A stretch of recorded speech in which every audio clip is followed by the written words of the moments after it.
Livability is about all of the factors that make a community a really great place to live. So livability is all about quality of life. It's things like recreation and education and health and the environment and economic well-being. I'm 71 years old. My sons have grown up here. They are in their mid-30s. I have a daughter who's 18, and we find this to be a tremendously livable place. And we always think we're this nice little university community. We're the fourth largest county in the state. So I'm a new mom, and I do feel that Johnson County and Iowa City, where I live in particular, are a great community for raising a child. So many different lists have put Johnson County and Iowa City in the top 10 places to live. And other than the weather, there's nothing really for me to complain about. There are concerns that people have expressed about whether or not the livability of Johnson County and that wonderful quality of life is truly spread evenly across the county, whether it's in rural communities or whether it's in larger towns where some low-income folks might struggle to make ends meet.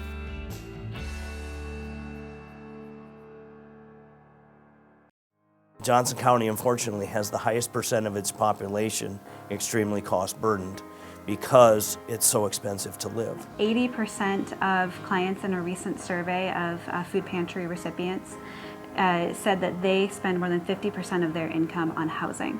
A lot of people face very serious economic hardship. They have challenges having to do with mobility. They have challenges having to do with housing. I'm just concerned that downtown Iowa City might become just student housing and not housing for example, seniors, persons with disabilities. I don't think that we've gotten a grasp of what affordable housing means for many people. We have a lot of people that aren't making it, and we have a lot of people that are housing insecure or cost burdened. About 18,000 to 20,000 people go to bed every night in Johnson County not knowing maybe where their next meal is coming from. Housing is often an issue, but so are affording health care, activities for kids, transportation. Obviously, from my perspective as a food bank director, I do see that it's more challenging for people who are low income because of the barriers, particularly the transportation barrier. Our bus systems stop at 10 o'clock. How does a person that works the second shift or the third shift, how do they get to work? How do they get home? The busing is still set on old Johnson County, not new time Johnson County, where buildings and businesses are not just centrally located in one area and you can easily access it. And I think transportation really is the link between employment and housing. As we invest more in transportation, especially for early morning and late night workers, I think that we'll reap benefits and increase prosperity for the region. Iowa City has a good transit system. Colville has a good system. North Liberty is experimenting, but a guy like myself feels we really need a county-wide transportation system. We have health care needs. Not everybody has health care because they can't afford it, and if you're not working 30 hours a week, an employer doesn't have to give you health insurance. This is a community where the more money you have, the more livable the community is for you. If I'm not making it, it prevents me from being able to have one job like so many other people and then be able to go home. I might have to work 2 jobs. The inequality continues to exist because there's so many barriers to get out of it.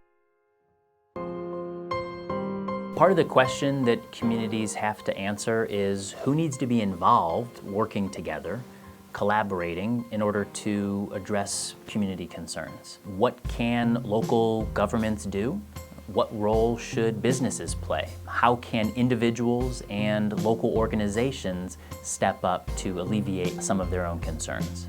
What government can do and should do is work with the public to develop a clear vision of where they want their city to be going, what kind of city they want to be living in. They can be catalysts to move some of these things forward.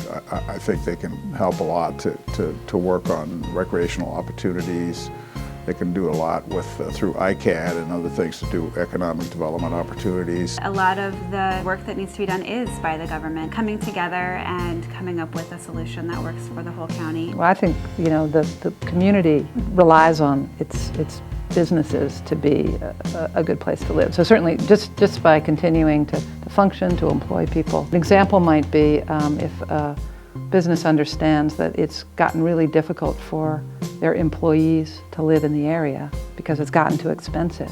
Rather than just sitting with that information, maybe getting involved in an effort to create some housing that their employees could afford. I think businesses can actually help people returning from incarceration reintegrate better into society just by helping them along the way to put their past behind them, giving them a second chance, giving them a job. We really need to realize that we're all interconnected. So when we have any inequality, it's impacting everyone.